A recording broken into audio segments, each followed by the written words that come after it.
Good morning friends, welcome to the video. Ravindra energy limited company ने कल 15 अगस्त 2026 को अपने Q3 FY26 के रिजल्ट्स अनाउंस कर दिए हैं। इस वीडियो में हम रिजल्ट्स को स्टडी करते हैं। Total revenue for the quarter निकल के आई है 131.8 करोड़, जो कि पास्ट क्वार्टर में थी 55.7 crore and in last year for the same quarter it was 122.7 crore. Total revenue में हमें क्वार्टर ऑन क्वार्टर 136% की इंक्रीमेंट, जबकि वाई ऑन वाई बेसिस 7.4% की इंक्रीमेंट दिखाई देती है। टोटल रेवेन्यू बेसिस में कंपनी ने क्वार्टर ऑन क्वार्टर तो चौके छक्के लगा दिए हैं, that must be claimed. And total expenses side अगर देखा जाए, एक्सपेंसेस फॉर द क्वार्टर निकल के आए हैं 113.7 करोड़, जो कि पास्ट क्वार्टर में थे 51.3 crore and in last year for the same quarter these were 96.9 crore.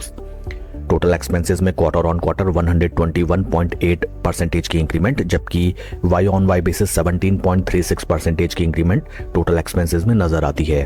PAT figures को अगर हम देखें, जो कि निकल के आया है after taking into the consideration income tax factor, PAT for the quarter निकल के आया है 14.6 करोड़, जो कि पास्ट क्वार्टर में था 2.1 crore and in last year for the same quarter it was 30.7 crore. PAT figures में हमें क्वार्टर ऑन क्वार्टर 572.7% की इंक्रीमेंट, जबकि वाई ऑन वाई बेसिस हमें 52% की डी ग्रोथ दिखाई देती है। ओवरऑल अगर रिजल्ट्स को देखा जाए, क्वार्टर ऑन क्वार्टर कंपनी का जबरदस्त एंड धमाकेदार आउट परफॉर्मेंस निकल के आया है फाइनेंशियल एस्पेक्ट्स में, and but Y on Y basis में स्थिति ज़्यादा कुछ ठीक नहीं एंड पैट फिगर्स में अच्छा खासा डेंट हमें आता हुआ नजर आता है। EPS निकल के आया है 80 पैसा फॉर द क्वार्टर, जो कि पास्ट क्वार्टर में था 14 पैसे and in last year for the same quarter it was 1 रुपी 69 पैसा। कंपनी के फंडामेंटल्स को अगर हम देखें, right now stock is trading at a P of almost 41, जबकि इंडस्ट्री का पी है 21.8। इंडस्ट्री पी से अगर हम कंपेयर करें, स्टॉक ऑलरेडी अच्छे खासे एंड हायर पी वैल्यूएशंस पे ट्रेड करता हुआ नजर आता है। Current market price of share is 157.83 and आइए अब हम चलते हैं स्टॉक के टेक्निकल चार्ट पैटर्न की तरफ।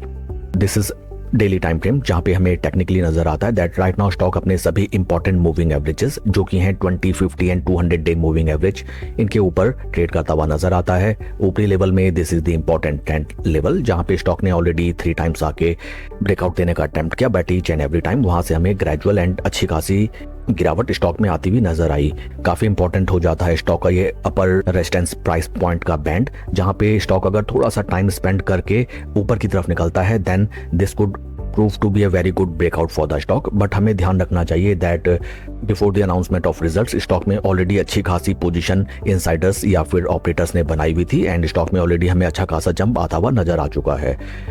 इस स्टॉक में अगर आप नई पोजीशन बनाना चाहते हैं या फिर आपकी एग्जिस्टिंग पोजीशन है, देन आपको केयरफुली एंड स्लो स्टडी कोई भी ट्रेडिंग सेटअप का इस्तेमाल करते हुए अपनी पोजीशन बनानी चाहिए, या फिर फर्दर एवरेज आउट या फिर अपने प्रॉफिट्स को टाइमली रीप करना चाहिए, समथिंग लाइक दैट। स्टॉक ऊपरी लेवल में थोड़ा सा टाइम सस्टेन करके निकलता है, देन यहाँ पे स्लो स्टडी हम अपनी पोजीशन बना सकते हैं at the time of free test and पूरा कैपिटल हमें एक बार में नहीं डिप्लॉय करना है। सेकंड थिंग इज दैट हमें कभी भी कोई पोजीशन किसी स्टॉक में just based on good quarterly results या फिर एनी कॉर्पोरेट एक्शन या न्यूज नहीं बनानी चाहिए। We have to always trade patiently and we have to make our position slow and study. Stock के परफॉर्मेंस को अगर हम कंपेयर करें विद निफ्टी 50, यहाँ पे भी हमें नजर आता है that right now stock is trading above zero levels, जो कि स्टॉक के आउट परफॉर्मेंस को दर्शाता है एंड इसी मोमेंटम में स्टॉक अगर कंटिन्यू करता है, then this could be a very good trading bet, but we have to think either ways. अगर ट्रेड हमारे मन मुताबिक ना चले, देन टाइमली स्टॉप लॉस लेके निकलना भी एक प्रूडेंट डिसीजन साबित होता है। That's all for the video friends, God bless and always see you at the top. Thank you.